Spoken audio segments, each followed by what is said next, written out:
Bienvenidos a un nuevo episodio de Tolentino Podcast, donde abordamos los temas más relevantes de la comunidad migrante en España. Hoy tenemos un episodio muy especial y muy cercano a mi corazón. Como madre de un niño con TEA, como ustedes saben, pues conozco de primera mano los retos, miedos y desafíos que enfrentamos las familias con un niño con necesidades especiales. Sobre todo porque lo he vivido. Y ese reto pues se vuelve mayor si hay que tomar la decisión de migrar con un hijo con discapacidad. O muchas veces cuando somos de otros países, como es el caso de nuestro invitado y mío, cómo incorporar todo esto cuando tenemos que viajar a nuestros países de origen. El miedo a lo desconocido, la incertidumbre de si nuestro hijo o hija tendrá ese acceso a los apoyos necesarios y las angustias de no saber si seremos bien recibidos en ese nuevo país son sentimientos muy comunes en miles de familias a la hora de tomar la decisión de emigrar. De hecho, hay ciertos estudios recientes que indican que aproximadamente el 60% de las familias con un hijo con una discapacidad siente temor profundo de emigrar por miedo a no encontrar los servicios adecuados en su destino. Y esto es un tema que lo vivimos constantemente por las consultas que pasamos aquí en Tolentino. Pero también hay esperanza, existen recursos, redes de apoyo y sobre todo historias de inspiración de otras familias que nos muestran que sí se puede. Muchas familias pues han encontrado en España una oportunidad de mejorar la calidad de vida de sus hijos y aunque el camino no es fácil, realmente es posible. Y para hablar de este tema, hoy me acompaña una amiga, abogada, que también es inmigrante como yo, que es cubana y madre de una niña TEA. Y nos va a compartir pues, su experiencia, los obstáculos que ha superado y esos recursos que han marcado la diferencia en el camino aquí en el territorio español. Así que bienvenida, Lourdes. Muchas gracias, Navy. Gracias por la invitación. Placer estar aquí. Este podcast va a ser un poquito, y espero no llorar, porque yo cada vez que toco este tema todavía soy muy sensible y voy a intentar que sí llegue a otras familias que de alguna manera muchas veces lo que hacen es una consulta migratoria, pero que dentro de ellos su gran temor es ¿qué voy a hacer con mi hijo? ¿Dónde lo van a recibir? ¿Qué va a pasar con él en ese nuevo entorno que le quiero dar? Y si es seguro para que ellos puedan tomar la decisión de emigrar. Ya no depende ni siquiera de ellos, si tienen trabajo, si tienen medios económicos. Su mayor miedo y su reto es ¿qué haré con él? Un niño con unas necesidades especiales para que se pueda incorporar a la sociedad. Y yo creo que nadie más que tú que nos pueda contar la historia de cómo una madre abogada, una gran profesional, enfrenta ese equilibrio entre ser emprendedora, entre ser madre de una niña con unas necesidades especiales para llevar todo este reto. Así comienzan a contarlo, por favor. Claro. Lo primero, ¿cómo llegaste a España? Para ir entrando en territorio español. Vale. Bueno, llegué en avión, así que eso es muy importante, porque se puede llevar por varias vías, pero en mi caso llegué en avión, y esto es una broma que siempre... Sí, de Cuba, normal. Exactamente. Porque puede ser, pero bueno, en este caso no hay otra forma de llegar que no sea en avión. Y bueno, pues llegué para superar mis estudios, ¿no? Hacer un máster en Derecho de los Negocios en el año ya 2007. O sea, ya damos juntas. Sí, pues mira, sí, pues ese año. Y bueno, pues aquí sigo. Siempre digo que al final venía por 10 meses porque era para un máster y me enredé y aquí estoy. Hice 3. Sí, es así. Como en esos tiempos los estudiantes no podíamos trabajar, entonces yo terminé haciéndome 3 máster para el tercer año poder obtener una residencia que me permitiera trabajar. Claro, bueno, yo hacía unas prácticas en ese momento con el máster que se me permitió, pero ya luego pues ya me quedé para homologar el título y poder ejercer la profesión aquí, efectivamente. Así que nada, ahí estoy. Bueno, así uno se va convirtiendo y se va haciendo un poquito parte de aquí. Y la experiencia de madre. ¿Cómo es? Porque en tu caso ha sido igual que yo, donde, por ejemplo, yo me dediqué muchos años a hacer mi vida profesional, no como en nuestros países de origen. En mi caso, yo no tuve la decisión de ser madre muy pronto, esperé unos cuantos años, mi hijo apenas tiene ahora 6 años, y esperé que pasara un poco el tiempo para tomar esa decisión porque mi tema profesional para mí es mi pasión, no solamente es mi trabajo, sino es algo de mi día a día. Y recibo un primer diagnóstico cuando León tiene 2 años. Sinceramente, Lourdes, yo no había escuchado la palabra autismo en mi vida. Hasta que me diagnostican al niño en plena pandemia con autismo y tengo que comenzar a conocer esos retos. Comienza a contarnos tú también como madre primeriza cómo fue tu experiencia. No, yo creo que la experiencia es difícil, no sé, o sea, que se siente aquí una madre y diga que es un camino de flores, ¿no? O sea, yo creo que la experiencia siempre es complicada, cada uno la vive de una manera, nunca es sencilla ni la transitas de igual forma. En mi caso me pasa como a ti, o sea, ser madre es una decisión que me costó también porque en la profesión que nosotras hemos elegido, que es ser abogadas, ser madre es a veces un hándicap para poder crecer determinados despachos de abogados, determinadas empresas, con lo cual pues poner por delante el hecho de ser madre y ponerlo en la balanza con la profesión fue una decisión ya para empezar compleja, independientemente de luego pues saber o no que tu hijo pues puede tener o acarrear un problema, ¿no? Entonces solo el hecho de decidir si eres madre o no ya era una decisión importante, pero bueno, la asumí con felicidad, con ganas de intentar balancear ambas cosas. Y bueno, pues me pasa también que cuando ya la niña está por cumplir 24 meses, que son los 2 años, empezamos a notar determinadas dificultades que yo siempre, te diría que yo las había notado un poco antes, ¿no? Pero pasa que como eres madre primeriza y como quizás las referencias que tienes de otros niños son limitados, bueno, pues tú confías en que igual es algo pasajero o no sabes bien, las personas pues ven a la niña y te intentan decir, no, la niña no tiene nada, eso es normal, que no va a hablar, que espérate un poco y hablará. Entonces pasas una temporada ahí que sabes que tienes tus dudas, pero tampoco te inclinas ni te vas a hacer determinadas consultas como más profundas porque crees que quizás es un error o una exageración de madre primeriza, ¿no? Exacto. Que eso me lo decían constantemente. Yo siempre en el fondo sentía que algo no estaba bien, ¿no? O sea, yo veía a mi hija perfecta desde el punto de vista físico y además que es hermosa. Está mal que lo diga yo, pero lo es. Sí, es así. Y quizás eso me hizo, ya fue una primera barrera, ¿no? Y esto lo digo muchas veces en conversaciones privadas o a veces en ámbitos públicos, que la belleza de mi hija fue una barrera para su diagnóstico. Y es algo que luego he ratificado con algunas psicólogas que suele pasar en el diagnóstico del autismo de la mujer, ¿vale?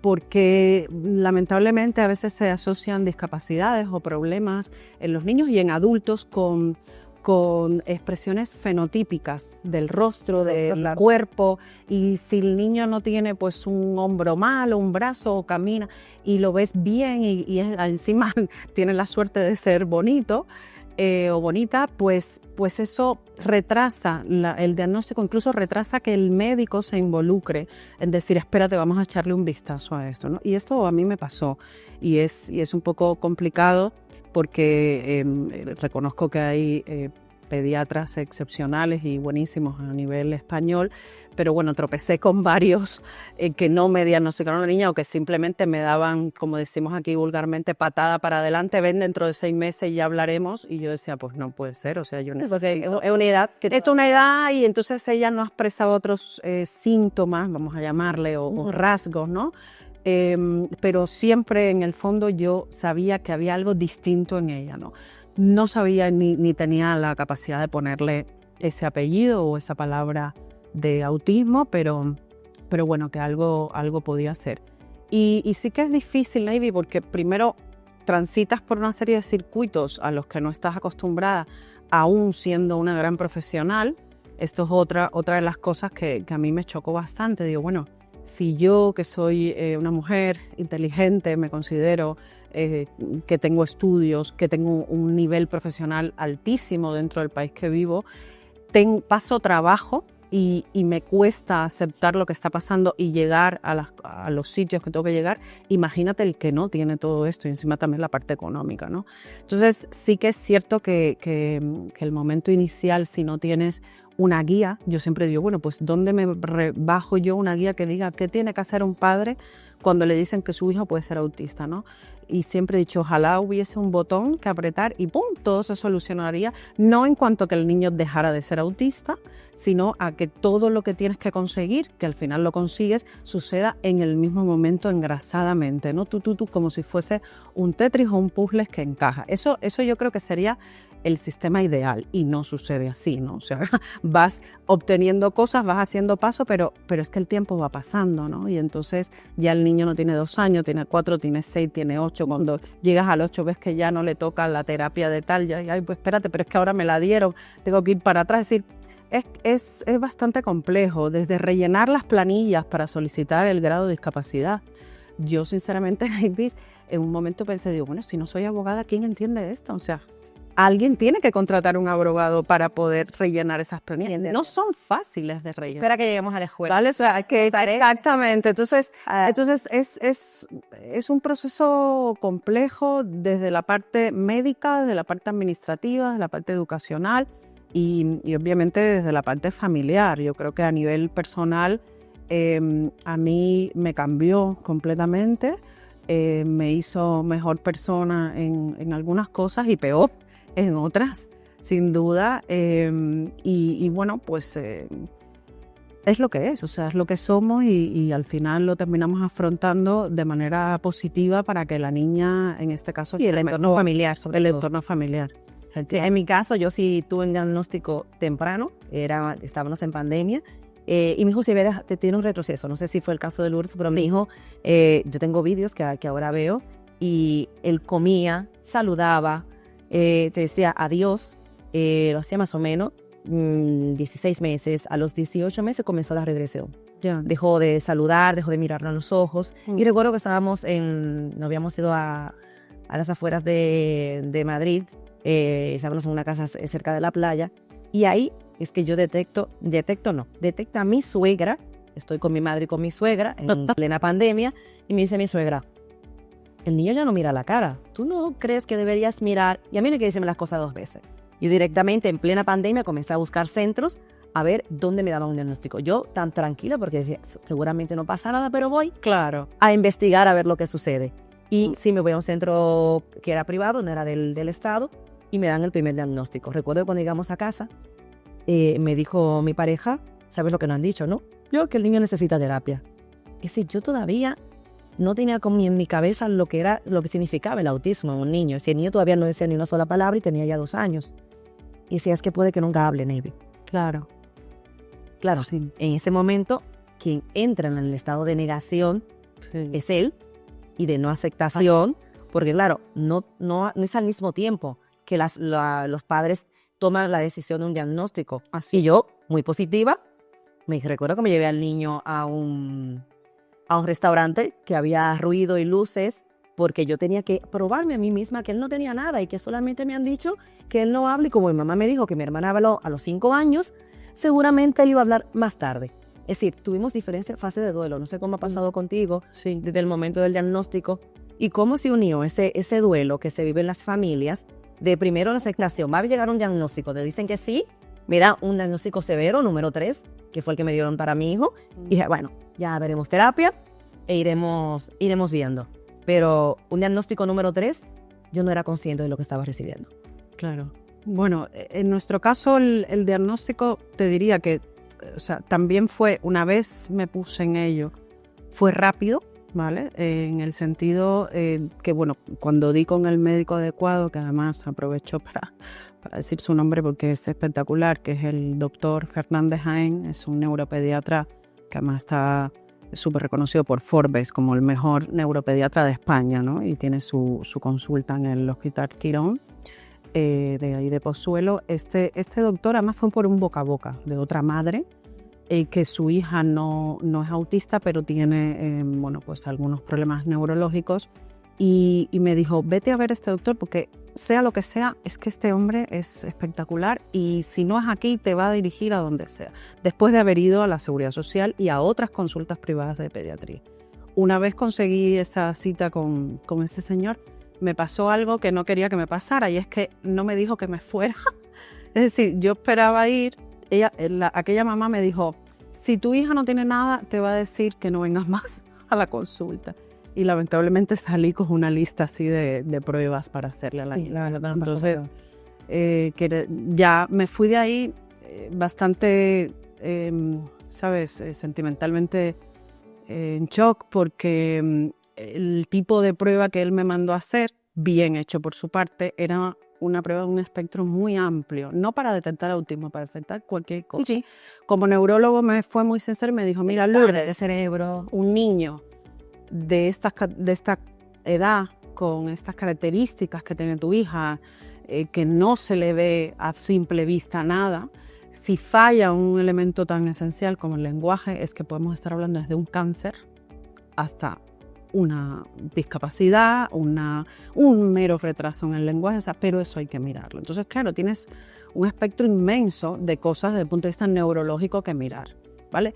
Luego está, porque esta es la parte médica, y a mí me gustó ese enfoque, porque hay personas que diagnostican a los niños el autismo meramente psicológico o la parte de psiquiatría. Yo fui a neurología. No tocamos a neurología. No, yo fui directamente a neurología porque primero fui a los pediatras y no sabían nada, sinceramente. O sea, el pediatra de base no está preparado. No lo está. No, hasta que no Vale. tiene cierta edad, No no vas a saber dónde derivarte. no lo está, y eso está claro, ni en seguridad social ni en privado. El pediatra normal, el que atiende al niño del catarro, no es el lugar, y tienes que poder tener la suerte de que alguien te diga quién es la persona, pero sí que la especialidad correcta, en mi opinión, es ir a un neurólogo, que a veces los neurólogos pues atienden todo tipo de cosas, atienden desde epilepsias hasta cánceres en los cerebros, ¿no? O sea, que es lo que es, ¿no? Y entonces este señor nos envió una lista así de pruebas y dije, ay, yo que pensé que íbamos a salir sin nada, y no. Entonces ya a partir de ahí mi vida cambió ese día, sin saber lo que iba a hacer, ¿no? Pero dije, bueno, ya que salgo aquí con todas estas pruebas, algo no está bien. Y fue una temporada súper intensa de pruebas, escáneres, cables en la cabeza, cosas de madrugada, sangre, pinchazos, pruebas de ADN, bueno, en fin, lo que tuviste que hacer, seguramente uno de los escáneres que yo tuve que hacerle a León, que teníamos que dejar el niño despierto toda la noche. Correcto. Eso para mí fue suficiente para verlo de esto del sueño, o sea, claro. Si era algo... Tuve que dejarle algo dormido, despierto toda la noche para que cuando llegáramos a la prueba estuviera despierto, despierto para poder que se durmiera ahí, para que pudiéramos conectar los cables. Sí, tengo fotos de ese momento. Sí, yo he oído de todo. Prueba incluso del oído, porque otras también. Cosas de los que puede afectar el lenguaje es que ese niño sea sordo y no lo sabemos. ¿Sí? Que se hacía. Pasa por todas las cosas, ¿vale? Entonces, a mí me pasó en la escuela, que él entró en la escuela, yo no dije el diagnóstico en la escuela, porque yo quería que entrara a una escuela, no era la escuela, cuando van con los 3 años. Sí, el parvulitos. Exacto. Entonces, claro, allí, y un día me llamaron, es que su hijo no escucha, a lo mejor es sordo. Pues me dio las pruebas. Y yo tenía todas. Lo que pasa es que yo realmente no quería todavía, yo estaba jugando conmigo misma. Claro. De no tener que ir a una escuela con necesidades especiales. Yo quería que mi hijo fuera a una escuela normal. Sí, en lo que tú entendías que era el normal. Exactamente. Y claro, al niño lo hemos sacado al patio, hemos hecho un montón de ruido y no se voltea con su nombre. Claro, ya yo tenía en mis manos. Claro. Recuerdo que en ese momento estaba abriendo el despacho en Benidorm y le dije a mi pareja, este despacho hay que cerrarlo. Lo que nos espera no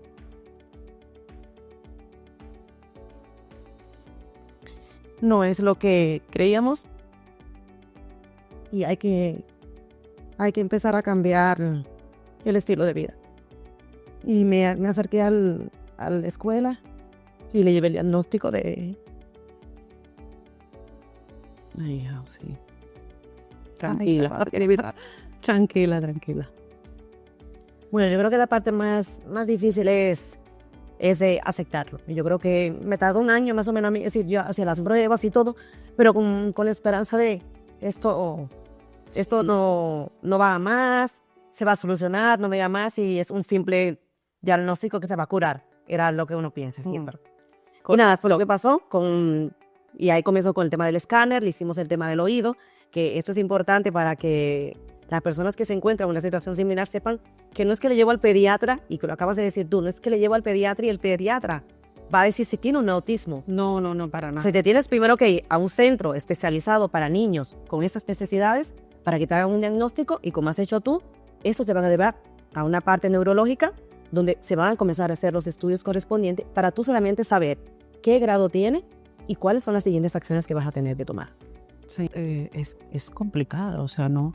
Yo conozco personas que no le han cerrado el diagnóstico a los niños y eso es un tema porque para bien o para mal necesitas el diagnóstico para otros recursos, para acceder a determinados recursos. Entonces, claro, si el niño...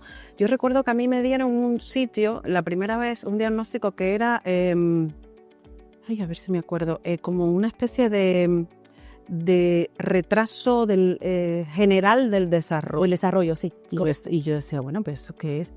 Es como un cajón desastre que te dan cuando no te quieren decir lo que es o no pueden, o quieren esperar tiempo. Sí, quieren esperar. Y ahí fue donde me dijeron 6 meses, que venga dentro de 6 meses. Yo le dije, 6 meses, yo puedo estar muerta. O sea, 6 meses es que es una vida, o es medio año, o sea, como que venga dentro de 6 meses. No, yo quiero esto ya. Entonces me fui de ese sitio, por supuesto. Y ahí, bueno, pues fue que me volví loca, me volví en plan militar, porque a veces yo cuando tengo determinados objetivos me vuelvo muy... Pasa a las abogadas. Exactamente, y dije, no, esto es una tarea mía de trabajo. Ya, o sea, ahí también eso me ayudó. Yo creo que la parte como soy profesionalmente, cuando intenté despersonalizar el problema y verlo como si fuese una tarea que tuviese yo que cumplir para algo, ¿vale? Y encima pensar que además me van a pagar por ello. Eso sí, más o menos si puedo. Y entonces lo puse como una tarea y empecé, no, esto hoy, esto mañana, esto pasado, tú.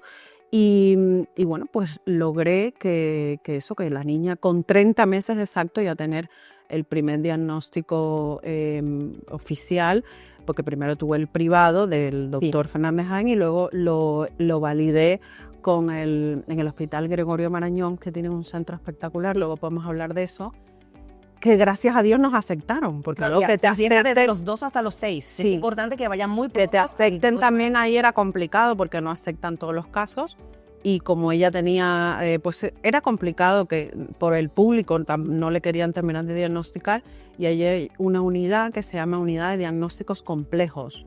Ya lo dice la palabra, complejo es porque no se sabe bien qué era y entonces al final sí que ahí validaron el diagnóstico de Fernández Jaén y bueno, hicieron un montón de pruebas en el AMITEA del Gregorio Marañón y luego pues ya me dieron el informe. Con ese informe es que luego puedes acceder a las demás cosas, porque si no te queda colgando el tema salud y el tema educación porque no te dan plaza para los colegios. Ahora ya vamos con el tema educación.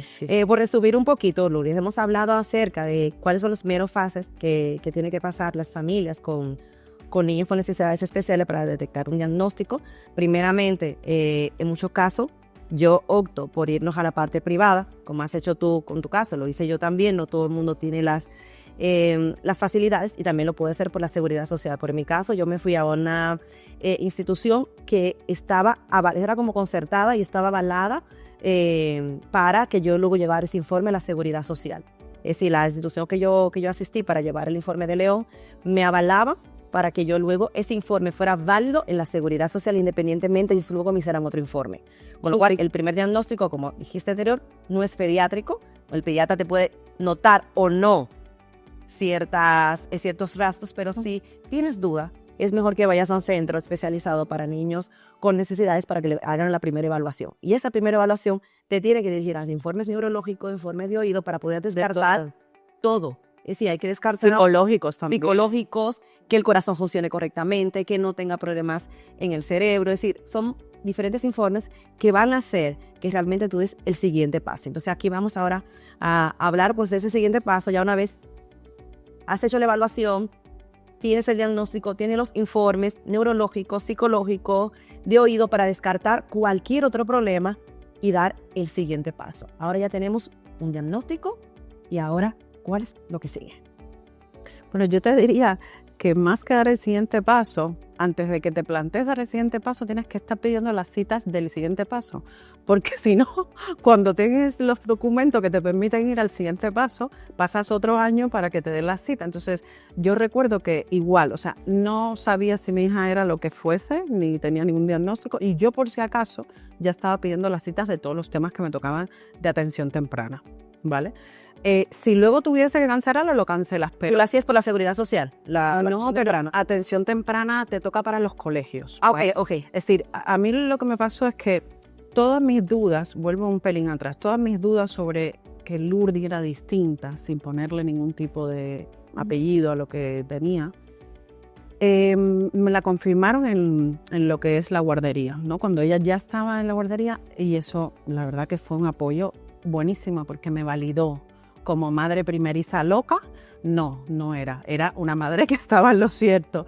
Y era la única, porque ni mi esposo, ni mi madre, ni nadie de la familia, todo el mundo, no, esta niña es perfecta, esta niña no tiene nada, esta niña la que está mal eres tú. Entonces, hubiera preferido estar mal yo, pero lamentablemente no está mal. La que está mal es la niña y bueno, pues y había que atenderla. Y allí en la guardería justo me dijeron, deberías echarle un vistazo, igual la niña pues esto, se aleja de los demás niños, hay cosas que le molestan, no quiere comer estas cosas, se para tal, o sea, y yo decía, pero esto, ¿y qué tiene que ver? ¿Eso será como es ella? Y dice, sí, como es ella, pero es que es ella otro tipo de persona. Y yo, otro tipo. Entonces, ahí había pasado un niño que era con autismo también, hacía unos años, me dieron el teléfono de esa madre y a partir de ahí fue que yo empecé, ¿vale? A hablar con madres, cosas que no tenía ni idea y también a chocar con algunas realidades de las que yo quería huir, porque luego veía otras madres a las que yo no me quería parecer, lamentablemente, ¿no? Y esto quizás es un tema delicado, porque obviamente todas las mujeres y madres somos válidas, pero cada uno tiene su perfil y cada uno tiene su referencia, como qué tipo de mujer quiere ser, qué tipo de madre, en todos los aspectos y bueno, pues había cosas que yo no quería hacer y me aterraba, decía, Dios mío, voy a estar así dentro de unos años y eso me afectó bastante, ¿no? Y porque decía, bueno, pues si el diagnóstico de mi hija, sea lo que sea, me lleva a convertirme en este tipo de mamá o de mujer, no puede ser, ¿no? Y fue duro porque yo sufría más que por mí, por esas otras mamás y por esos otros niños. Y ya estaba siendo, como somos seres humanos y no podemos pensar en el momento, sino que estamos planificando, sí. Yo ya estaba extrapolándome dentro de unos años a que yo iba a ser esa persona. Entonces, en parte eso me ayudó porque he luchado a no ser esa persona, ser esta que está aquí, ¿vale? Que creo que es mejor en muchos sentidos y más que para mí, para mis hijas. Creo que soy la mejor mamá que mis hijas pueden tener, porque si yo estoy bien, ellas van a estar bien. Eso es importante, claro. Eso es. Y esa autovalidación me la repetí constantemente para luchar contra el luto y contra esa, ese duelo que tienes que pasar. Entonces, volviendo a tu pregunta, que me he ido un poco, es... El siguiente paso lo empecé a pedir mucho antes de tener los informes que necesitaba para ir al siguiente paso, porque sí que está claro que no es estas cosas del diagnóstico y de todos los procesos que necesitas acceder no pasan uno detrás de otros, o los haces paralelo o no llegas en los tiempos que necesitas. En mi caso no, es así, ¿no? Es así. Y claro, por ejemplo, los niños tienen que empezar los colegios, te pongo un ejemplo práctico, en septiembre. Claro, si mi diagnóstico es de mayo, no llegas porque tienes que ir efectivamente. Entonces, eso me pasó, de hecho, y yo tuve que dejar a mi hija un año más en guardería privada, en la misma guardería donde me habían alertado del problema y que me ayudaron tanto, pues hablé con ellos y fueron geniales porque creamos un espacio para mi hija específico. Me dejaron traer un terapeuta de la calle, o sea, de una institución externa, que solo atendía a Lourdes, una especie de profesor sombra, como hay en Estados Unidos. ¿Vale? Tengo aquí también. Sí, pero bueno, allá es súper normal, aquí era como raro, por lo menos estoy hablándote hace ya 7 años, ¿no? Y entonces incluir un agente externo, un especialista externo dentro de una institución escolar es difícil. O sea, en privado todavía se ve, en público... No, en público todavía te iba a contar, es imposible. Vamos a la parte pública. Pude hacer eso y entonces esa terapeuta porque te repito, cuando mi hija yo ya vi que tenía problemas para hablar, sí que un médico me dijo, mira, da igual lo que dé el diagnóstico, si es autismo o si es cualquier otra cosa, pero el problema del lenguaje está, ¿vale? El diagnóstico de trastorno del lenguaje está, independientemente de en qué termine. Con lo cual no pierdas tiempo en ponerle un terapeuta de lenguaje, y le puse un logopeda. Entonces esa logopeda, que además que practicaba otras cosas a través del juego, fue la que sin tener diagnóstico yo ya incluí dentro de su guardería, porque cuando ya tenía el diagnóstico me faltaban 3 meses para que le tocara en la escuela, que no tenía escuela, porque ¿qué escuela la voy a llevar? Entonces, dentro de ahí ya yo entonces estaba pidiendo las citas de atención temprana, que gracias a Dios se piden también por el propio colegio, por el propio guardería o escuela infantil. Ellos llaman a atención temprana, que es un servicio de la Comunidad de Madrid de Educación, del Ministerio de Educación, y vienen especialistas a ver si es verdad que al niño le pasa algo. Cuando ven, dicen, bueno, espérate, y aplican un protocolo. Eso funciona luego bien, como un reloj. Lo que pasa es que un reloj que va un poquito tarde porque empieza cuando empieza, ¿no?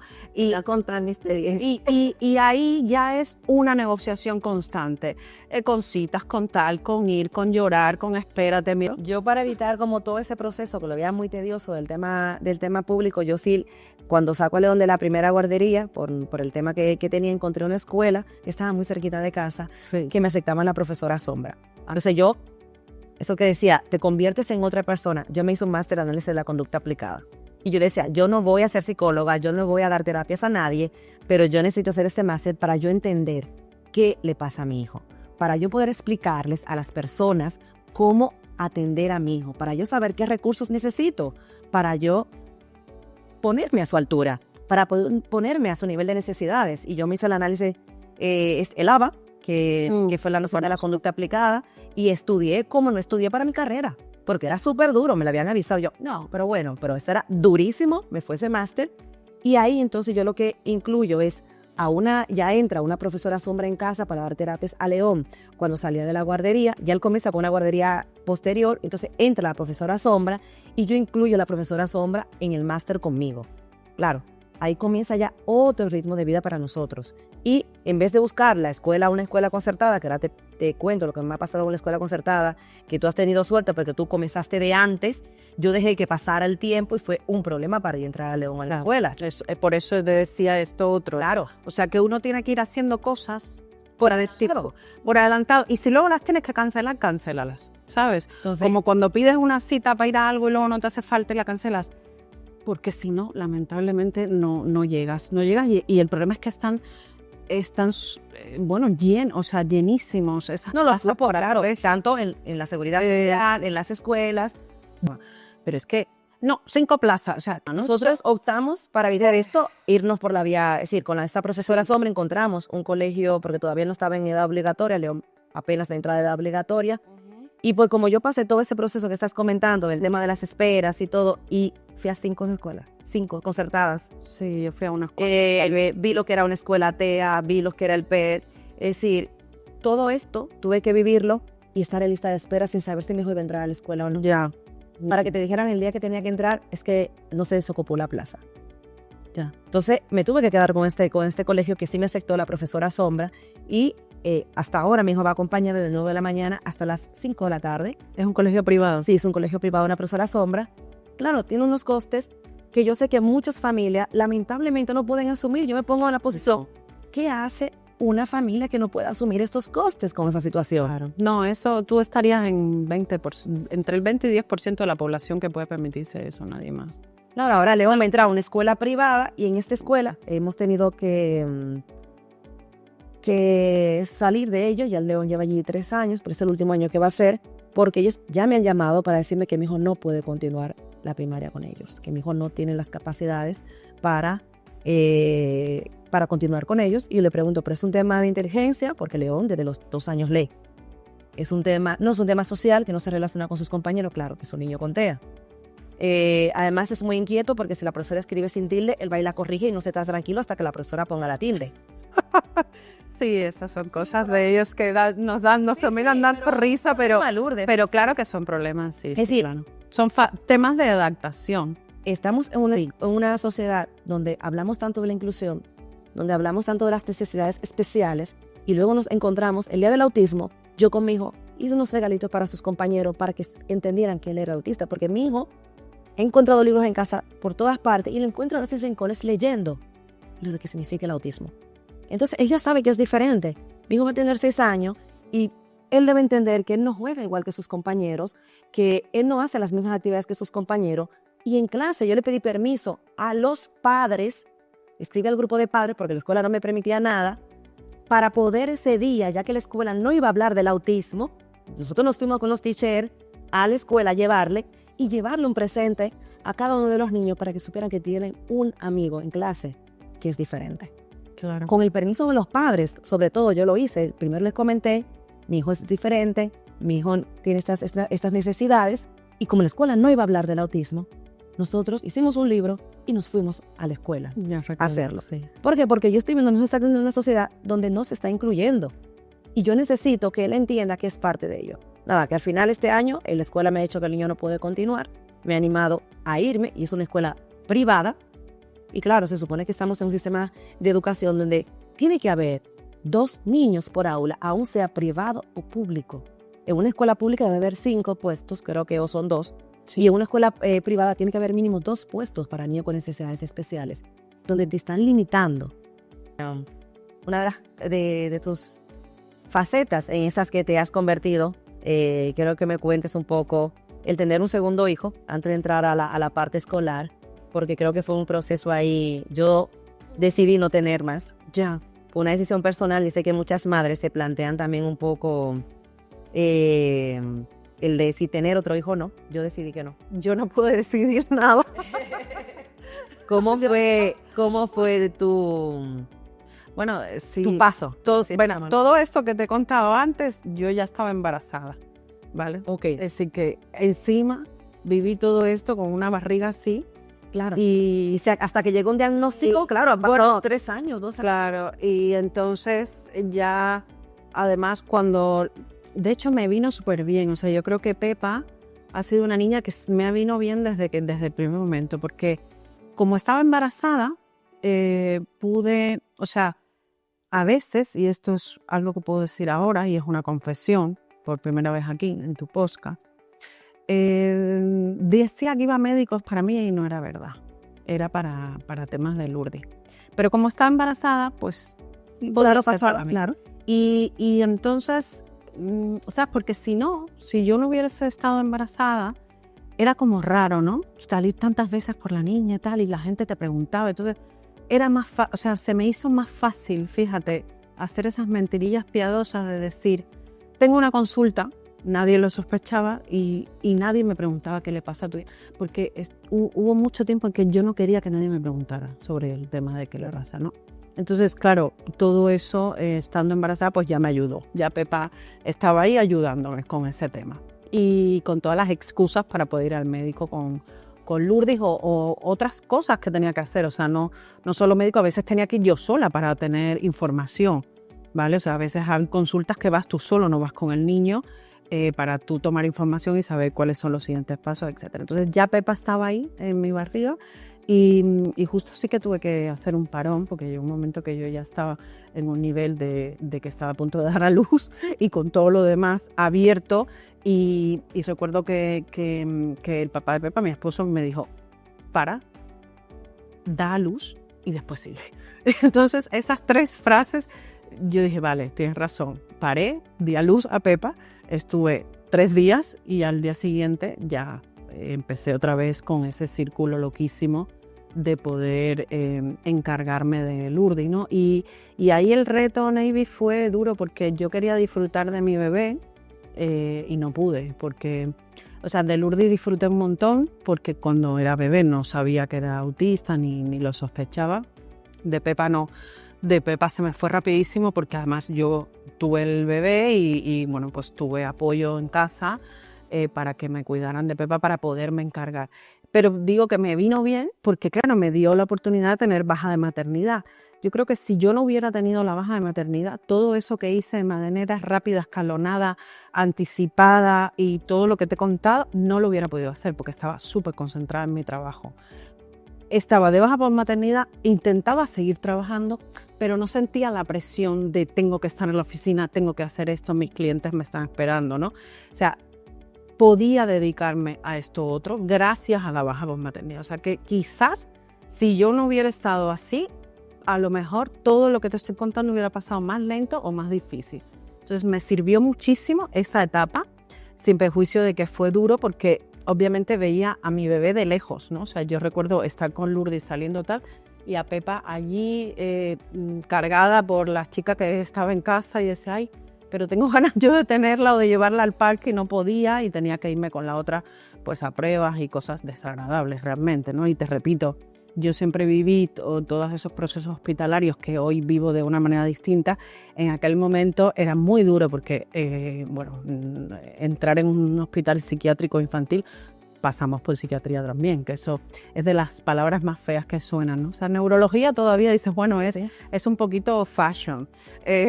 Pues otorrino también, el tema logopedia, todo suena bonito, pero cuando ya dices hay que ir al psiquiatra con el niño, porque hay la parte de psiquiatría, y claro, el hospital público de psiquiatría, te mueres lo que ves ahí, con lo cual pues yo sufría muchísimo en ir a esos procesos y encima sabiendo que tengo mi bebé en casa, que podría haber tanto disfrutado de ella y no podía, sinceramente, ¿no? Entonces fue muy difícil, sí. O sea, ¿Qué significó una Pepa en la vida de Lourdes? Pepa yo creo que es lo mejor que nos ha pasado en la vida a todos. Es decir, ¿cómo comienza ella a comunicarse con su hermana? ¿Se da cuenta que es diferente? ¿Cuándo le cuentan ustedes o ese cambio de que tiene una hermana distinta a sus compañeras? Porque para ella no era distinta, para ella era su hermana. Nosotros, la verdad que yo no creo que se lo haya dicho. Ella creo que es la que nos lo dijo, ¿no? ¿Ah, sí? Sí. Ella siempre fue muy sensible con Lourdes. Muy chinchosa, ¿no? Como dicen aquí también, todo el rato molestándola. Bueno, lo normal, ¿no? O sea, ella quería tener una referencia, es la más pequeñita, una niña con una alegría, con una luz, con algo muy, muy especial como ser humano y siempre iba detrás de su hermanita, ¿no? Además le llama la atención. Lourdes ahora pues tiene 9 años, pero siempre fue una niña bellísima y tenía, cuando Pepa nació, Lourdes tenía 2 añitos y medio y un pelo rubio y tal. A Pepa le llamaba mucho la atención su hermana, la veía como una muñeca, como si fuera una muñeca grandota. Y entonces todo el rato, de hecho, de ahí el logo de la muñequita de Soy Pepa, ¿no? Su hermana es como una muñeca, entonces todo el rato queriendo jugar y la hermana, limitadamente aceptaba su acoso, ¿no? Y ella... Eso es lo que nos venía a decir. Mi hermana no quiere esto, no quiere lo otro. O sea, era siempre como que notaba que habían cosas que no encajaban, porque cuando ella salía al parque y tenía este nivel de acercamiento con otros niños, sí que esos niños aceptaban determinadas cosas, ¿no? Y determinados círculos de tipos de juego, que ella veía que Lourdes no interactuaba con ella quizás de la manera que se espera, ¿no? Y yo creo que ella se dio cuenta sola sin ponerle un nombre a la situación. Luego ya empezó a decir cosas muy graciosas. Yo te digo ahí, por un lado sí lo puedes vivir como algo sentimental, pero por otro lado nos reímos mucho. Y eso es algo que yo sí, o sea, quiero decir, mi experiencia de los hermanos de los niños con TEA, en el caso de Pepa, es espectacular. Creo que también como madre y como persona soy mejor gracias a Pepa. Y pude ayudar más a Lourdes gracias a Pepa. Sí, claro, porque le ha dado una compañía. Ha dado una compañía y también una compañía a mí, ¿no? O sea que, mira, el otro día caminando me decía Pepa, qué bueno que yo te nací porque puedes ir de compras conmigo. Porque Lourdes no le gusta ir de compras, ¿no? O sea, esas tonterías que parecen tonterías y yo, le digo, tienes toda la razón, que quiero reírme, pero le digo, sí, tienes mucha razón. Es verdad, y se lo tomo en serio porque ella te habla así como una medio adulta, una viejita, pero es que tienes razón, es decir, al final, por mucho que nuestros hijos autistas, pues los integremos y hagamos todo lo posible con ellos y los querramos meter en determinadas actividades, hay cosas que ellos no quieren hacer, Navy, y no tenemos por qué obligarlos ni exponerlos a esas situaciones. Lourdes no le gusta ir a las tiendas. No le gusta. O sea, va un rato, se entretiene y cosas. Hay muchas emociones sensoriales para ella. Emociones sensoriales o no tiene un interés. El vestir es una parte, acuérdate que es una parte social. ¿podemos sobrevivir desnudos en el planeta? Si mi hijo ama cuando él no tiene ropa, claro, entonces andamos a ver de él con la ropa. Eso es, por eso todo este tema de la empresa de la moda, de tal, tiene que ver porque de alguna manera sí que hemos logrado que Lourdes tenga un interés que naturalmente no tiene por qué tenerlo, porque no es nada objetivo vestirse, ¿no? La moda es una expresión muy alta de la subjetividad y de saber si algo es bonito, feo, te queda bien, te queda mal, es completamente subjetivo. Y eso precisamente es de lo que las personas con autismo en gran parte carecen, de esa subjetividad. Entonces, tiene razón Pepa, o sea, gracias a ella que me nació como es ella, te nací, entonces puedes ir de compra conmigo, ¿no? Digo, bueno, pues sí, es verdad. El tema de los hermanos, yo creo que en tu caso, porque tú estabas embarazada y no tenías o no podías tomar la decisión, ¿sí o no? Para quienes ya enfrentan un diagnóstico, el tomar la decisión de tener sí o no otro hijo es más complicado. Sí, yo lo he visto mucho, lo he visto mucho. Si me hubiese nacido en el proceso, lo hubiese tenido seguido, claro, porque te quedas con la duda y si el siguiente viene igual o si es una condición más altamente, siempre te crea un poco la duda. En tu caso, claro, ya estaba Pepa ahí, por suerte estaba Pepa ahí, sí, y pudiste continuar. Bueno, pero de hecho había que hacer, le tuvimos que hacer todas las pruebas iguales. Sí, claro, porque ya tienes claro diferente. Le toca, y ella de hecho ahora va al neurólogo mismo de Lourdes de vez en cuando. O sea, le hacen un seguimiento a los hermanos porque hay una estadística, está claro, que puede pasar, o sea, supuestamente. No es así, es así. Y antes de que hablemos de la iniciativa de Soy Pepa, vamos a cerrar un poco el tema de la escuela. Sí. Para que nos cuente un poquito como concreto cuáles son los pasos de entrar a la escolarización de un niño con necesidades especiales, para que los padres que nos están escuchando sepan cuáles son los pasos que se tienen que dar aquí en territorio español para que este niño, qué informe necesita, cómo entra, las aulas TEA, las aulas PET, que son diferentes, y dependiendo la característica que tenga el niño, el diagnóstico que tenga, pueda acceder a una de esas aulas. Vale, perfecto. Pues mira, voy a intentar resumirlo porque es bastante largo y complejo, ¿no? Al final son todos procesos administrativos a los que tienes derecho como residente, ni siquiera tiene que ser ciudadano. Yo creo que ahí, desde el punto de vista migratorio, las bondades que tiene España como un país de bienestar social, un estado de bienestar. Sí, no, sobre todo para los niños. Para los niños, protección del menor, que da eso es. Que esté en situación regular o no, da igual. Siempre tiene obligación de estar escolarizado. Usted únicamente necesita empadronar al niño en el ayuntamiento del lugar de domicilio donde usted esté viviendo, independientemente sus padres o el menor tengan un sistema regulatorio, el territorio español tiene derecho a la educación pública siempre, o sea, privada, es decir, no te pueden discriminar tu hijo porque no tenga una residencia en territorio español. Pues ya llegamos un ratito, Lourdes, y hemos hablado de muchas anécdotas. Yo aquí he cambiado mi papel de entrevistadora y también he compartido anécdotas contigo de la situación de mi hijo, que también tiene una discapacidad, que tiene un diagnóstico de TEA. Y vamos a hacer esta pequeña cápsula de ahora, hablando específicamente del sistema tanto de sanidad pública como de la parte de la educación, de las opciones educativas que tienen estos niños con esas necesidades, de a qué tipo de escuela ir, dónde comenzar el proceso desde cero, que es lo primero que necesita una familia que debe emigrar para que su hijo con esas necesidades especiales pueda insertarse en la parte educativa en el territorio español. Vale, perfecto. Pues bueno, lo primero creo que es aclarar, que estábamos comentando antes, que el tema de residencia o nacionalidad de la persona o de la familia, los padres, no va a evitar o no va a impedir que el niño, que además es un menor de edad y está protegido, tenga derecho a lo que tiene derecho, vale la redundancia, ¿no? Y ahí yo sí que, por lo menos en mi experiencia, vi que el sistema es bastante riguroso, pues en dar lo que te corresponde. ¿Qué pasa? Que tienes que pedirlo. Entonces, que es uno de los elementos que yo siempre digo que habría que quizás trabajar, ¿no? Si no sabes pedirlo y pedirlo bien, no te lo dan. Con lo cual es muy importante saber pedir las cosas. Y ¿Cuál es lo primero que tiene que hacer? Yo diría que el empadronamiento. Sí, a ver, se supone que, o sea, asumamos que si has venido de fuera, que tienes que empadronarte y poder... Sí, pero en nuestros países de origen, ¿no?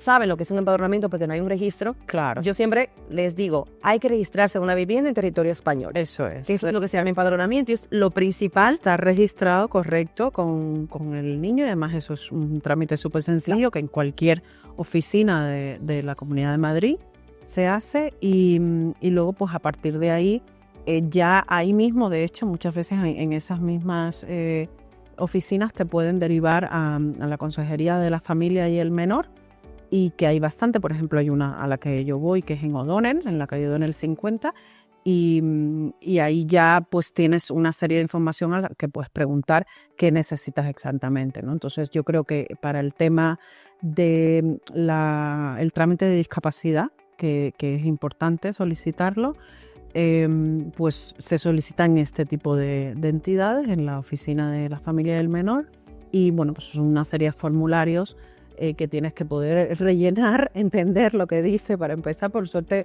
las personas de nuestro entorno latinoamericano por lo menos hablamos castellano o español, pero también es complicado. O sea, el lenguaje en el que están redactados estos formularios no es nada amigable para un no abogado. Yo pasé trabajo y saber. Yo pasé trabajo, la verdad, y sobre todo ya no solo las rellenar, sino todo lo que tienes que adjuntar. ¿Vale? O sea, no es sencillo, tampoco es el fin del mundo, pero no es sencillo, o sea, te lleva tiempo. Tienes que tener los informes médicos. Depende también, claro, es que estamos hablando, yo te puedo contar la historia mía con una niña pequeña, porque lo empecé pequeña, ella estaba en lo que es guardería, que tenía 2 añitos, 3, ¿no? Pero imagínate, depende de con qué edad, si hay una familia que ha venido con un niño a España de 10 años, de 12 o adolescente o no. O sea, no es exactamente lo mismo, ¿no? Entonces, claro, si tienes, o sea, si estamos hablando de un niño pequeño, además las ayudas están más bien pensadas para ese tema, ¿no? Para los niños pequeños. De hecho, ya llega un momento en el que no te dan más ayudas públicas y ahí vamos. Antes de los 6 años puedes solicitar, el grado de discapacidad lo puedes solicitar en cualquier momento, da igual la edad que tengas, pero sí que es verdad que asociado a temas de niños menor, muy chiquitos, te dan mucha prioridad. Y entonces ahí al momento además te tiene que evaluar lo que se llama el CRE-COVID, que no sé si COVID, claro que se tocó, sí. Que eso... Estamos en CRE-COVID todavía.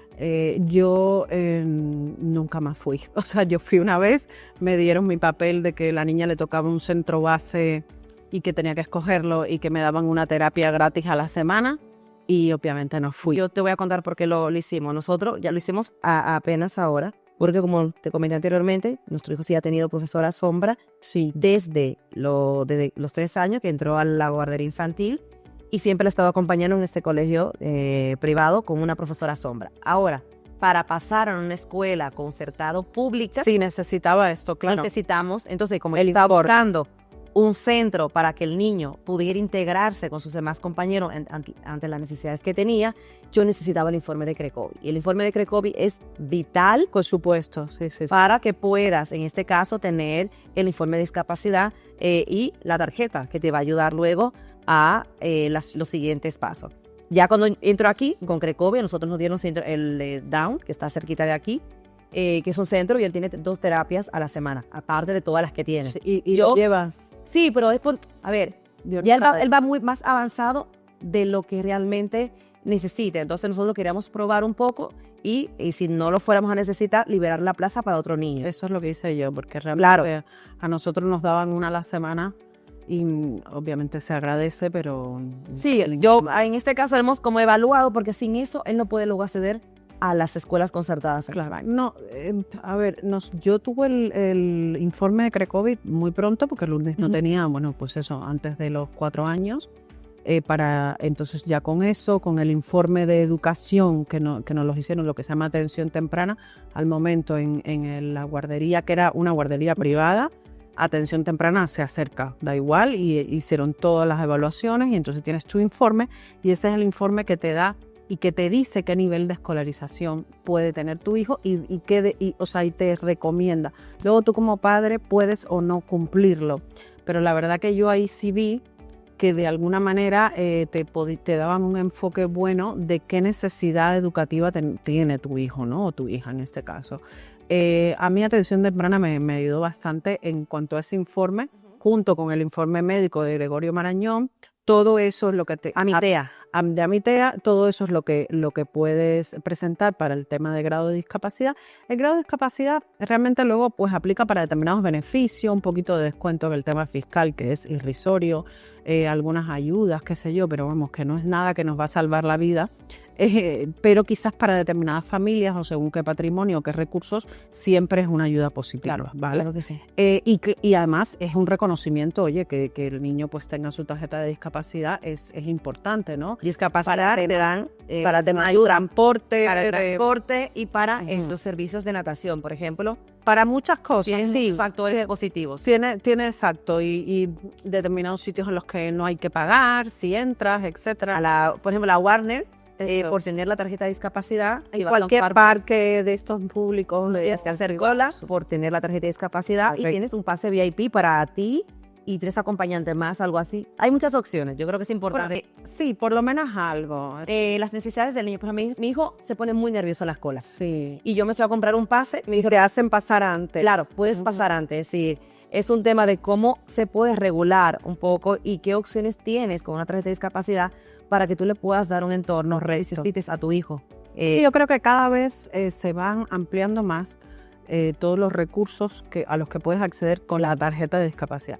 Luego, en nuestro caso, yo tengo otra hija, Pepa, entonces nosotros además somos familia numerosa, porque aunque tenemos 2 hijos, Lourdes cuenta por 2, es por 2 o por más, te diría yo, cuenta por muchos. Entonces, la familia numerosa general, que es la que tenemos nosotros, pues te la dan cuando tienes a partir de 3 hijos, sin problemas, y cuando tienes 2 niños, pero uno de ellos tiene una discapacidad como mínimo del 33%. Entonces nosotros tenemos esa condición también de familia numerosa, que se nota, es verdad, o sea, los niños con autismo se nota, su presencia se hace notar. Y por tanto me parece un reconocimiento correcto, ¿no? a las familias que tenemos un niño en casa con esta condición. Entonces, pero todo eso son, yo creo que recursos adicionales a lo básico. O sea, el hecho de no tener la discapacidad o no ser familia numerosa no impide que puedas acceder al colegio si lo necesitas y si realmente tu hijo está indicado para ir ahí. Yo creo que el informe más importante es el de atención temprana. En nuestro caso sí que pusieron que era para una plaza, para que tuviera esa plaza para apoyo. Y entonces tuve que empezar yo lo que le llamo la ruta de los colegios. Y es irme, porque eso no es que te ponen a tu disposición y te empiezan a llamar a ti, que es lo que deberías hacer. O sea, yo me esperaba que yo estuviera en mi casa y todos los recursos vinieran a mí, ¿no? Y decirme, te llamo y mira, te ofrezco esto para ayudarte con tu hijo, te ofrezco. No, tú tienes que salir a la calle. Primero hacer un montón de llamadas porque no te puedes aparecer, no te puedes aparecer como la madre loca en la puerta de un colegio a pedir ayuda, no. Por eso es importante el empadronamiento. ¿Por qué? Exacto, la zona y todo. Porque va a depender de tu empadronamiento, la zona en los colegios que estés registrado en tu entorno. Es la primera fase que tienes que agotar para Eso es verdad. ir a otra zona. No te puedes ir a otra zona si no has agotado y tienes informes negativos de las escuelas de tu entorno. Que realmente es muy difícil tener en tu propia zona. Sí. Y conozco personas, yo eso lo viví y dije, bueno, si esto me pasa a mí, probablemente deseche esa posibilidad, porque conocí a personas que me decían, es imposible, te va a tocar en Alcorcón. Claro, eso ya está fuera de Madrid, o sea. Y dice, bueno, pero por lo menos hay una plaza allí y tal. Y dije, bueno, vamos a ver cómo podemos enfocar esto. Y la verdad que creo que el hecho de poder conseguir plaza fue suerte. Fue completamente suerte. No te puedo decir que hice nada para merecerlo. Simplemente que llamé y me dijeron, sí, y yo, voy para allá. Pero hubo algo no positivo que hizo que hubiesen 2 plazas libres y yo estaba feliz porque me tuve que poner feliz, ¿sabes? Porque mi hija iba a poder tener una plaza ahí.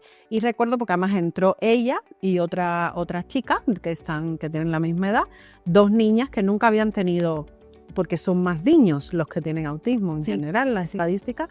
Entonces justo fue muy curioso porque para las profes del aula TEA eran las primeras niñas chiquititas que iban a tener y bueno, la verdad que ahí hemos estado muy bien. Yo escogí bastante el colegio, es decir, tuve la oportunidad de haber escogido otro concertado, del que no voy a decir el nombre obviamente, y lo rechacé porque no era el sitio para Lourdes. O sea, realmente creo que era un colegio concertado que quiso tener la posibilidad de tener un aula TEA para quedar bien, pero no porque realmente estaba concientizado con que el colegio quería tenerlo, porque sabes que eso funciona así. O sea, hay colegios públicos y concertados que pueden pedir tener aulas de integración, pero porque reciben determinados recursos del Estado. Claro.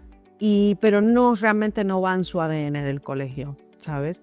Y yo noté que en ese colegio concreto, es que básicamente la aula estaba escondida. O sea, para llegar a ella había casi que hacer un laberinto. Y yo dije, no, es que si yo no puedo llegar, mi hija, ¿cómo va a llegar aquí? No había ni una señalización, ni un picto. Era como si fuera una especie de gruta. Ahí tenían a los niños. Y es un colegio súper top de Madrid. Y ya te dije, y hubiera podido llevar a Pepa ahí. Es decir, es tan bueno el colegio en el sentido de educación y tan renombrado que era un colegio concertado que tenía aula TEA. Y dije, perfecto, porque puedo llevar a Pepa y a Lourdes. Al colegio público no es que no pudiese llevar a Pepa. Esto es algo que me preguntan también, porque las tienes en escuelas diferentes. Yo creo que el colegio público está perfecto y tiene un nivel educacional bueno, y es donde Lourdes tiene que estar. Es un colegio puramente integrado, además con una variedad de nacionalidades, en un barrio que hay de todo, por decirlo de alguna manera. Es un colegio con una población muy variada, y yo creo que Lourdes está en el lugar correcto. No se echa a ver, y ahí sí todo el mundo sabe que es el autismo. De hecho, el colegio, desde que vienes por la calle, ya tiene señalizaciones para los niños, ¿vale? Y dentro del colegio, en todos los pasillos, hay señalizaciones también para los niños con autismo y el resto de los niños. Y luego fotos de los 5 niños que son autistas dentro del colegio, para que todos sus compañeros sepan. Y ponen a veces descripciones en las paredes de qué características positivas o negativas tiene cada... Esos son los 5 niños, ¿no? Mira, a Lourdes le gusta correr, pero no le gusta tal. A Lourdes, no sé, para que si alguien va a interactuar, ya te están dando tips de cómo... Sí, de cómo y la verdad que yo estoy encantada. Siempre podemos criticar, y sobre todo nosotras que tenemos un nivel de expectativa alto en lo que es obviamente la educación de nuestros niños, cualquiera que sean sus capacidades. Yo creo que en la crítica también está la mejora. Nosotros, cuando vamos a las tutorías, a las reuniones, etcétera, pedimos cosas y criticamos y decimos esto debía mejorar, esto tal. Pero a nivel general creo, Navy, con toda sinceridad, que mis impuestos están bien invertidos ahí.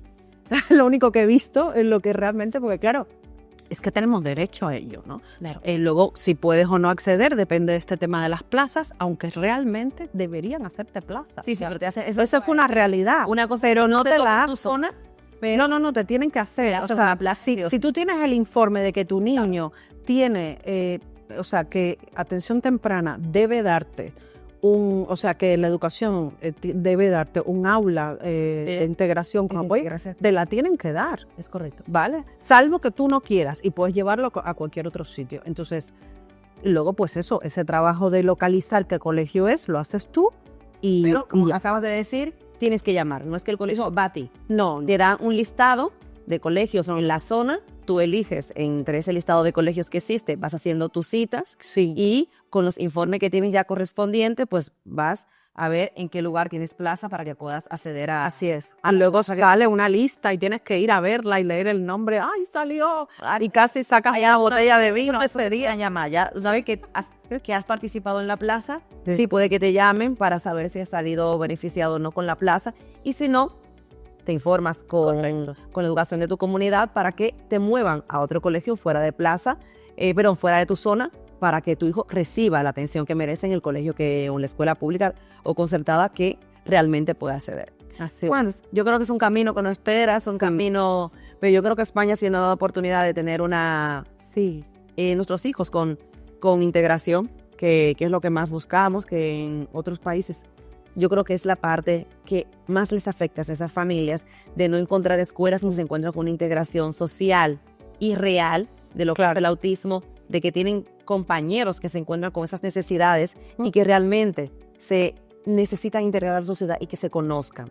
Yo, una de las cosas que hago, tengo con León no solamente el t-shirt, que ahora vamos a hablar de Soy Pepa, que habla claramente del autismo, o si nos vamos de viaje en un avión, yo le tengo gorras que dice soy autista, téngame paciencia, lo tengo en español e inglés, para que cuando vean ciertos comportamientos no se etiqueten, no digan qué malcriado. Yo recuerdo una vez que me dijeron, ay, pero qué malcriado es tu hijo.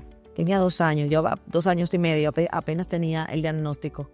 Y con tanta dolor, lo puedo decir así, dije, es autista.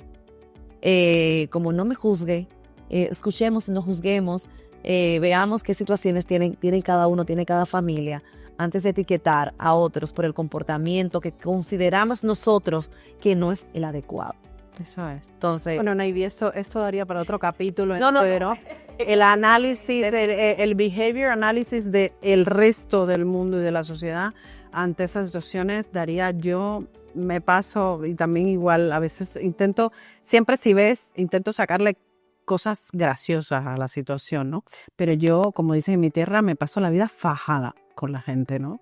En teatros, en cines, en cosas allá, y sin filtro. Antes me daba no, a mí ya no me da pena. de vergüenza y decir tal, no, yo ya voy como un ogro, o sea, con mi hija nada.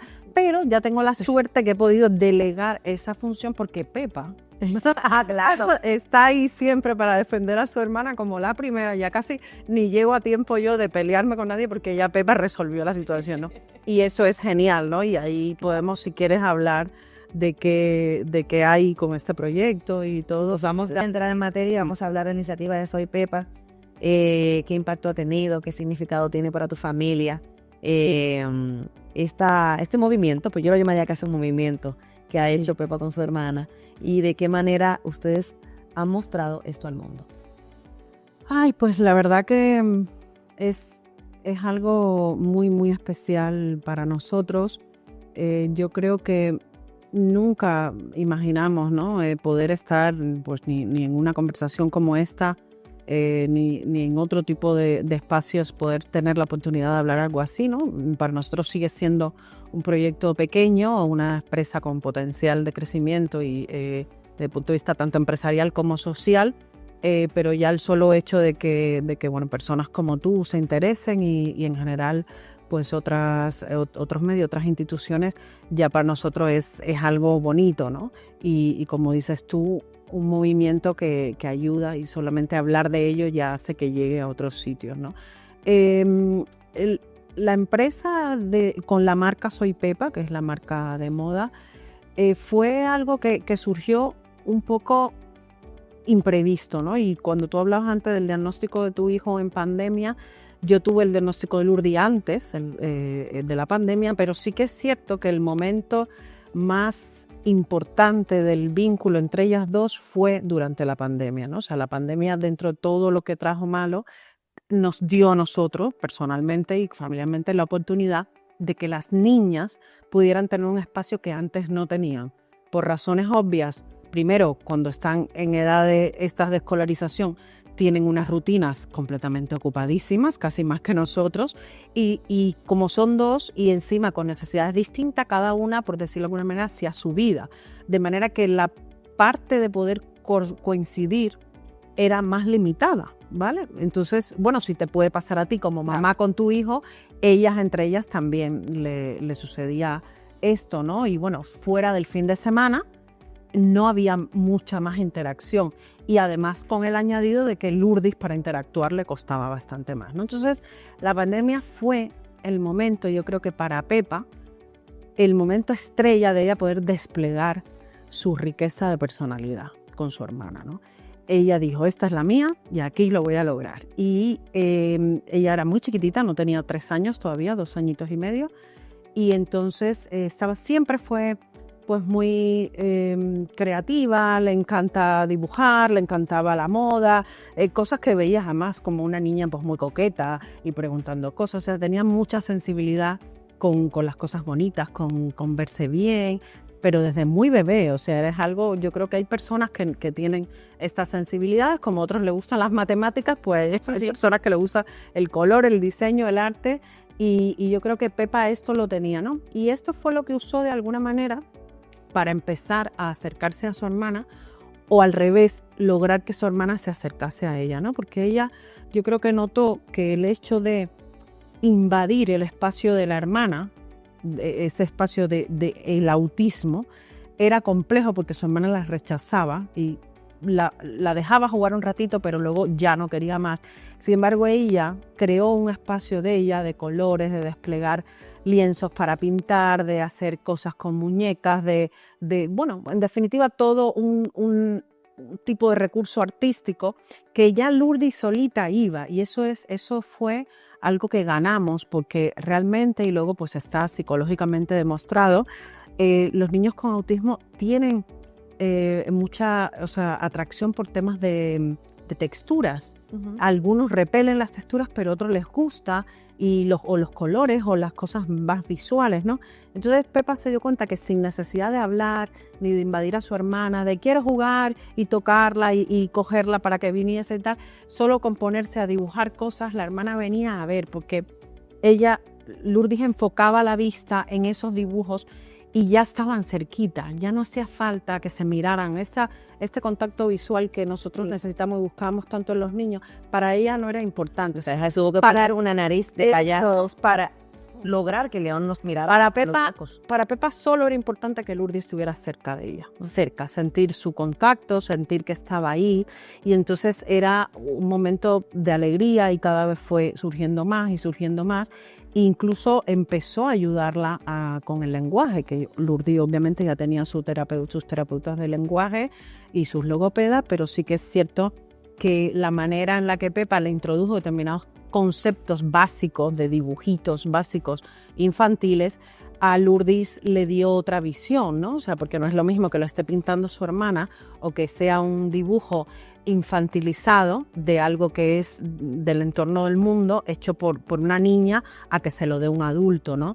Y entonces de esa interacción, Navy, es que sale, y es un tema complejo, es que sale la idea de hacer una marca de moda de esa relación, básicamente. Sí, como todos estos dibujos de Pepa, que, bueno, primero eran bonitos, o sea, y eran buenos. Yo tuve un proceso de validación de eso, porque me pasó un poco como lo otro, ¿no? O sea, igual que eres madre primeriza para saber si tu hijo es autista o no, también eres madre primeriza para reconocer si tu hijo tiene un talento o no. Y siempre creemos que nuestros hijos tienen más talentos que otros porque es el nuestro, ¿no? Entonces yo decía, bueno, Pepa pinta fenomenal, hace cosas fenomenales, pero dije, bueno, igual no, a lo mejor es normal, ¿no? Entonces fue un proceso también de validar, oye, esto es verdad, o sea, la niña tiene esta sensibilidad, se le puede desarrollar. Y yo ya le puse, a partir de que se pudo, cuando se liberaron un poquito todas estas restricciones de salidas y entradas en pandemia, una profesora de arte, donde empezó a desplegar una capacidad artística enorme en las artes plásticas. Entonces, todos esos dibujos que ella empezó haciendo para comunicarse con su hermana y atraer a su hermana, han terminado siendo la base de los prints o estampados, de los fabrics o telas de la ropa que hacemos para la marca, ¿vale? Al principio también empezamos haciendo algo muy básico como camisetas, sudaderas, para que tuviesen los dibujos de una manera como muy centrada, muy espacialmente limpia, ¿no? O sea, que también visualmente es muy, muy bonito porque ves solo el dibujo y ya eso se ha creado de una forma que ha ido complejizándose, ¿no? Como este propio mismo conjunto que llevo yo, que ya es el estampado en versión minimalista que llena toda la ropa, o sea, sería un print total, como puedes tener de Animal Print, pues este es un print o un estampado de charco arcoíris, que es uno de los dibujos de Pepa de la nueva colección. Y luego la gente me pregunta, bueno, ¿y por qué sacaste de eso una marca de moda, no? Claro, Pepa me dijo, y esto es una frase importante para nuestra vida siempre, que ella quería ayudar a los niños como su hermana. Nunca dijo a los niños con autismo, eso luego lo fue incorporando a medida que fue aprendiendo qué es el autismo, pero ella como su hermana. Da igual cómo fuera, no queríamos ponerle nombre ni apellido. Y entonces yo le dije, bueno, hay muchas formas de ayudar, Pepa. Tengamos en cuenta, y yo creo que esto es importante también para la audiencia, que era una niña pequeña, sigue siendo, ahora tiene 7 años, pero siempre fue muy avanzada en temas de pensamiento para la edad. Supongo que por el medio ambiente en el que se crió, la situación familiar, le tuvo que madurar muy rápido desde bebé. Yo siempre decía que se iba a tirar de la cuna y hacerse ella sola la comida, porque yo tenía que estar más atendiendo a su hermana mayor, ¿no? Entonces, ella ha asumido una serie de roles que quizás no le hubiesen tocado, siendo encima la pequeña, ¿no? Claro. Pero los ha tenido que asumir y, por tanto, que no os extrañe que cuando hablo de Pepa parece que estamos hablando de un adulto, porque es verdad que hablamos como si fuera un adulto con ella, ¿no? Y desde pequeña era así. Y ella cuando me pidió quiero ayudar, yo le expliqué, Pepa, ¿cómo quieres ayudar? Porque mira, nosotros que podemos tener determinados recursos, podemos darlos a un sitio, podemos hacer, o hacemos algo que sea realmente tuyo, ¿no? Porque maybe podemos ayudar dando a una fundación dinero o apoyando de voluntarios en un proyecto. Entonces, se me ocurrió que era algo tan especial que merecía que además tuviese el nombre de la hermana. No de la niña con autismo, mi hija Lourdes, sino de la hermana que es la que creó todo esto para su propia hermana y para dar visibilidad a lo que es su hermana autista, que a veces la gente pues se olvida de que luego hay otro hermano, ¿no? Que está ahí y que te está queriendo también llamar la atención. Y de ahí que la marca, pues bueno, pues se llamase Soy Pepa, porque era la manera en que Pepa, cuando nadie le estaba haciendo caso en casa, nos recordaba, hola, soy Pepa. Y así como para decirnos, estoy aquí, ¿no? Y entonces ese estoy aquí, oye, pues me pongo esto, quiero ser yo, yo soy Pepa, ¿no? Y aquí estoy y quiero tener un sitio dentro de esta familia y por tanto dentro del mundo. Y eso cuando yo lo supe interpretar y lo pude respetar, le dio un valor a la niña que gracias a eso pues es lo que es, ¿no? Y la moda, porque maybe al final ella primero tenía esa sensibilidad, siempre le ha gustado vestirse, los colores, el cómo va vestida su mamá, sus amigas, sus profes. Y segundo, porque creo que es una manera noble de no victimizar el autismo y sin embargo hablar muchísimo de ello. Claro. Porque al final, mira, lo guapa que estás tú con esa camiseta y si alguien te pregunta dónde la compraste, ya puedes contar toda la historia de Pepa, de Lourdes, y ya hablas de autismo. Y entonces ya estás hablando, o sea, ya estás sensibilizando a personas, ya estás probablemente gente que no sabe ni qué cosas del autismo, como nos pasó a nosotras cuando no sabíamos, y ya puedes crear una conversación alrededor del autismo a través de un proyecto de moda. Entonces, creo que la moda es un medio de comunicación muy fuerte que a veces lamentablemente está subjetivizado y subestimado porque obviamente es muy comercial y tienen pues muchos detractores, pero en nuestro caso creo que sí, o sea, fue una elección, esa ya es una elección más adulta, fui yo, por decirlo de alguna manera, la que incluí ese aspecto y le propuse eso a Pepa. Obviamente no creo que ella me hubiera dicho, no mamá, no me gusta, o sea, todo le parecía espectacular y por tanto lo empezamos a hacer. Pero sí que me parece que es un proyecto válido desde el punto de vista de poder, primero, empoderar la creatividad infantil y femenina de una niña con todo lo que ella crea alrededor del arte, llevarlo a una expresión tan global y tan social como es la moda en determinadas escalas y que encima puedas hablar de una causa de integración, de una causa de inclusión, de una causa que en definitiva es pues que podemos vivir, sufrir o tener de alguna manera u otra muchas personas, ¿no? Yo creo que esa se llama Soy Pepa.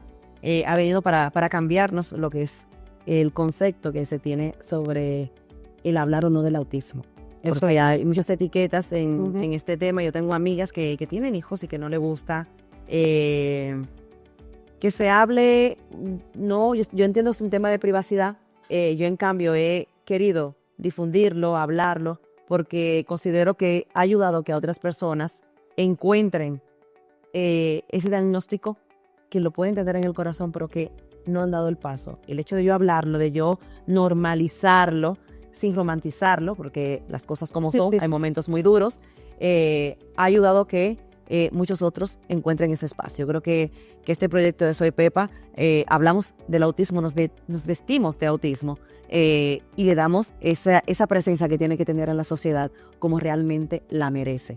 El hecho de que tú ya lo lleves, de que tú te identifiques, de que no te dé vergüenza de decir soy autista o tengo un hermano autista o tengo una familia autista, lo que estás es teniendo una atención en el mundo con respecto a eso. Así que enhorabuena a ambas, gracias por darle forma y amor a este proyecto tan bonito. Y ya para finalizar, llevamos casi 2 horas de podcast, yo creo, vamos a hablar hacer un pequeño resumen, Lourdes, desde los puntos importantes que creemos que tienen que conocer las familias con autismo que decidan emigrar aquí a territorio español. Yo me quedo con la primera parte que lo voy a decir siempre: empadronarse. Sí. Empadronarse siempre debe ser lo principal que haga una familia cuando ya está en territorio español, y ya esa parte se resume de qué recomendaciones puede darle en ese momento, cuando ya están empadronados, que tengan el diagnóstico, para que den sus primeros pasos para escolarizar ese niño y continuar con los procesos de adaptación en territorio español. Sí, perfecto. A ver, o sea, una vez está en territorio español, pues, o sea, tienes dos situaciones. Una, si tienes que diagnosticar al niño o si ya viene con un diagnóstico, ¿no? ¿Qué pasa?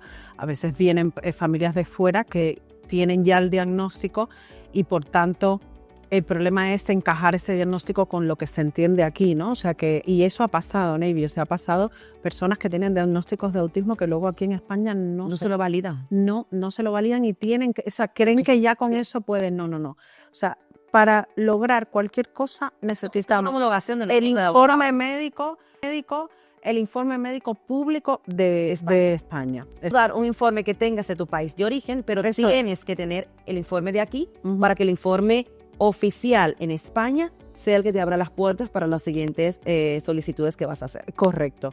Es como siendo abogada, somos abogada en el mundo, pero hasta que no homologas el título en el lugar donde vas a ejercer, no es válido tu profesión. Entonces pasa lo mismo con un diagnóstico de autismo. Sí, que eso podríamos tener un largo debate de si es correcto o no. O sea, yo tengo mis dudas porque además quien siempre se perjudica es el niño. Es el niño, claro. Es el niño, porque es el que el tiempo no tiene para estar en este papeleo, ¿vale? O sea, ni los padres tampoco, pero hay centros, como el centro que yo fui al inicio, que son concertados, que no tienes que ir a la parte pública, pero que son concertados y te permiten un diagnóstico que tengas anterior, que ellos lo evalúen. Ahí no tienes que esperar tanto tiempo para un diagnóstico, y ese diagnóstico ya luego te vale para eso sí, pero si no tienes el informe médico público, no puedes acceder a la tarjeta de discapacidad, ni a familia numerosa en el caso que la tenga, o sea, a todo lo que son determinadas ayudas públicas, que hay muchísimas. Sí. Y te diría, quizás yo no soy la persona más ducha en todas las ayudas porque no las he consumido todas por razones personales, creo que no lo necesito y he liberado, por decirlo de alguna manera, esas ayudas para otras personas, claro. Y eso se llama el apoyo del cuidador. Entonces te dan una especie de sueldo por atender al niño. Yo lo entiendo. O podrías tener un abuelo, siempre tiene que estar alguien cercano, eso existe. Claro. Y luego está, que no hemos hablado, el tema de la dependencia. Cuando ya le aplicas el grado de dependencia, es qué nivel de dependencia tienes. Y no puedes trabajar, hay que tenerlo.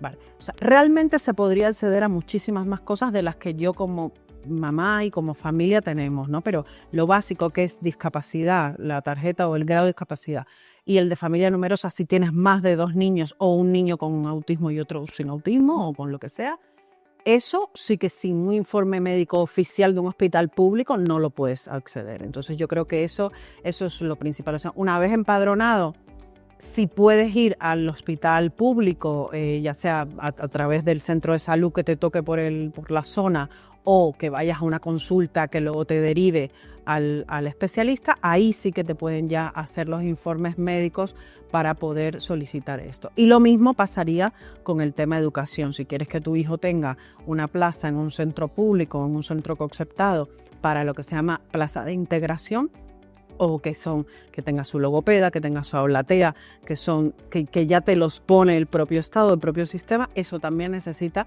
el informe de atención temprana, que es la única institución que te puede dar este tipo de informe. Estamos hablando de niños menores de 10 años. Claro, o sea. Sí, sobre todo en el caso que hablabas anteriormente de Amitea, es exclusivamente de 2 a 6 años. Que es en Gregorio Marañón. Fuera de ese rango de edad ya te corresponden otros tipos de centro que no va a ser especializado como el que se tiene si detectas el niño dentro de esas edades para que pueda tener una atención más especializada. Yo creo que hay un elemento importante, porque a veces quizás todo esto es mucha información y si no son personas que quizás tengan consejo legal o apoyos o conocidos y están quizás como más perdidos.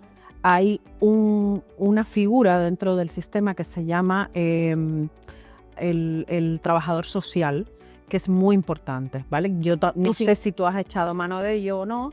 No, yo no lo he tenido, pero Yo tampoco conozco. Yo tampoco, pero de hecho nos toca. Es decir, de hecho yo sí recuerdo que al principio del diagnóstico de Lourdes el trabajador social estaba como muy intenso porque está viendo si tú estás haciendo lo que te toca, porque hay papás. Habemos una especie de ayuda y de guía. De ayuda y de guía y también de vigilancia, para que el niño no esté desprotegido. Hay padres que no les importa. Sí, sí. Y que tienen los niños sin diagnosticar o los niños sin atención, familias quizás con determinados problemas incluso. Entonces, ese trabajador social incluso tiene hasta la obligación de visitarte en casa a ver que haya cosas bien. Por ejemplo, quizás algunos barrios que tienen problemas, Sí, ¿sabes? De determinadas... Pero entonces, el trabajador social, como ya nosotros teníamos ya terapeutas y hemos dado los informes, no era requerido porque ya veían todo el recorrido que veíamos teniendo con el niño y el nivel de atención, es decir, una sobreatención, ¿no?